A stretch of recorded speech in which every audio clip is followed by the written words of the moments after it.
kabura maqtan indallahi an taqulu ma la taf'alun. Jadi kemurkaan Allah, kemarahan Allah amat dekat dengan orang yang menyuruh orang lain itu berbuat baik tapi dia tidak mengerjakan. Nah, ini Allah murka. Nah, namanya Allah murka ini apa identiknya? Ya masuk neraka. Identik Allah murka itu masuk neraka. Kamu nyuruh terus tapi kamu nggak mengerjakan, ya sama, itu kan berbuat dosa.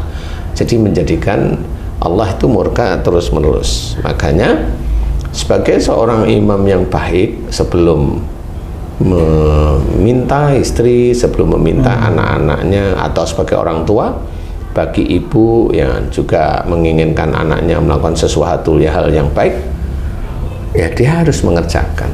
Seperti umpamanya anaknya di sekolahin sekolah Islam, tapi ibunya naik kendaraan mobil pakai tank top, umpamanya, itu kan nggak cocok sebenarnya. Si anaknya pakai hijab tapi dia enggak, karena di dalam mobil menurut dia, dan banyak orang tidak tahu. Tapi kan intinya bukan masalah banyak orang tidak tahu, Allah itu maha tahu.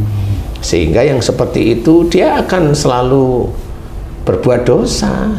Dia akan menjadikan Allah itu murka. Berapa tahun anaknya di situ, kalau dia tidak mendapatkan hidayah dari Allah Ta'ala, ya dia melakukan dosa itu terus menerus.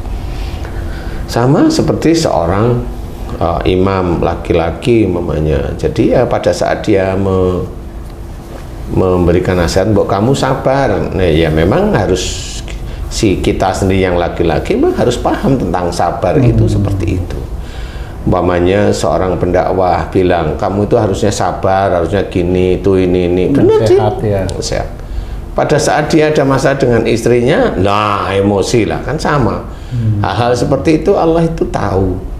Jadi sebenarnya dia hanya hafal aja orang disuruh sabar, tapi pada saat dia ada masalah, dia nggak bisa sabar. Karena apa? Karena dia hanya hafal aja, tahu aja, tapi dia nggak ngerti. Nah, amalan-amalan itu memang harus dikerjakan, dan ada ujian-ujian yang memang akan menyertai bagaimana kita akan mengerjakan amalan tersebut. Iya. Sehingga nanti pada saat ada ujian menerpa kita di keluarga, ujian biasa aja sih, kita siap. Apa yang kita omongkan bahwa kamu itu harusnya sabar, kamu harusnya tenang, kamu harusnya sholat, selain sabar sholat. Bagaimana? Kan ingat, wasta'inu bisabri wassalah, jelas sekali. Jadi mintalah pertolongan kepada Allah dengan sabar dan sholat. Kemudian juga harus diketahui, dijelaskan sabar itu yang bagaimana. Sabar itu hadapi masalah yang kamu hadapi saat ini, cari jalan keluarnya di jalan Allah. Itu sabar. Kemudian tawakal, selesai kerjakan kemudian tawakal. Tawakal serahkan pada Allah Ta'ala. Serahkan pada Allah Ta'ala inilah yang dinamakan sebagai seorang muslim ini sangat bagus, karena istilahnya kalau dalam Quran ceritakan innallaha yuhibbul mutawakkilin. Jadi sesungguhnya Allah itu menyukai orang-orang yang selalu bertawakal. Bertawakal itu nanti hasilnya